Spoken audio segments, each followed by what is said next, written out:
E tá vendo exatamente que você deu prosseguimento àquela ideia inicial que vocês já tinham, né? Só que utilizando ferramentas, de repente, com maior tecnologia, né? Conseguiram traçar melhor um panorama, né? Como você falou, antes era um estudo presença ou não do vírus, né, Uhum. do retrovírus, e agora você já mudou por quê? Por que que está manifestando sintomas ou não, né? Quer dizer, vai ampliando cada vez mais o escopo desse estudo, né? Exatamente. E conversando um pouquinho sobre esse seu trabalho, que é um trabalho assim muito legal, porque você pegou praticamente toda a população de uma determinada área.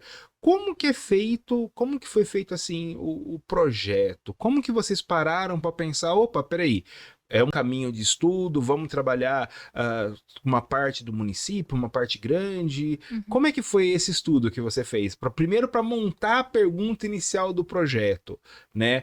O que levou vocês a escolherem esse caminho? Entendi. Bom, a pesquisa de HTLV e o desenvolvimento de sintomas já era uma linha de pesquisa aqui da professora Simone. Ela teve alunos anteriores que tinham desenvolvido alguma coisa parecida. Então, a hipótese já existia, né? Que é o primeiro passo da pesquisa, a gente vai primeiro pensar na hipótese. A hipótese era, será que tal molécula, que é a molécula que eu investiguei, as vesículas extracelulares, estão associadas ao desenvolvimento de sintomas? Daí a gente vai destrinchar isso e a gente vai definir quais são os métodos que a gente vai utilizar para testar essa hipótese.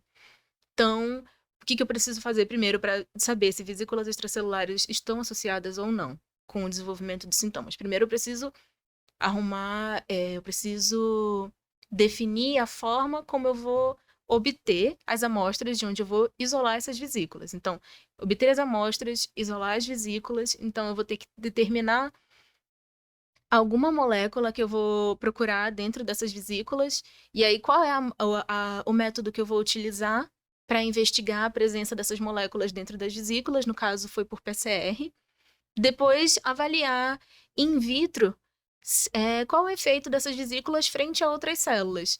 Então, eu coloquei as vesículas em contato com células do sangue em cultura, e aí eu avaliei a resposta dessas células frente a essas vesículas. Então, a partir da nossa hipótese, a gente desenvolveu quais são os métodos que a gente podia utilizar e o que já tinha na literatura, o que já tinha disponível de pesquisas feitas anteriormente pelo nosso grupo e por outros grupos, que poderia embasar a nossa pesquisa. E poderia direcionar mais ou menos o resultado que a gente poderia já esperar ou o caminho que a gente poderia seguir. Bem, gente, vocês viram aí a importância, né, dessas ferramentas de pesquisa, né, que nós já tivemos aqui uma conversa onde nós abordamos essas técnicas, abordamos PCR, abordamos cultivo celular, quer dizer, mesmo que só o foco da pesquisa seja outro, são ferramentas para quem trabalha com biologia celular, biologia molecular, são ferramentas imprescindíveis, né, que a gente tem ali que tá abrindo mão desse escopo para ter ali os dados que nós queremos, né? No caso, essas amostras que você trabalhou, foram amostras lá do Pará, lá da sua região de estudo mesmo, que você já tinha começado na graduação? Como é que foi esse material? O material, na verdade, a gente obteve aqui do Hospital das Clínicas de Ribeirão, que tem contato, né, com o Hemocentro.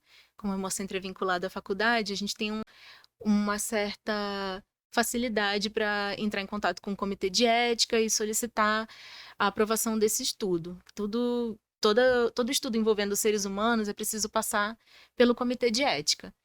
Então, a gente submete o nosso trabalho, a nossa ideia da pesquisa para o comitê de ética. O comitê de ética define se aquilo pode ser feito ou não, e aí, depois da aprovação desse comitê, eu fui até o Hospital das Clínicas para conversar diretamente com os pacientes e convidá-los a participar da pesquisa. E informar que eles cederiam um tubinho de sangue, e aí pegar as informações deles para poder trazer para o laboratório e fazer os testes.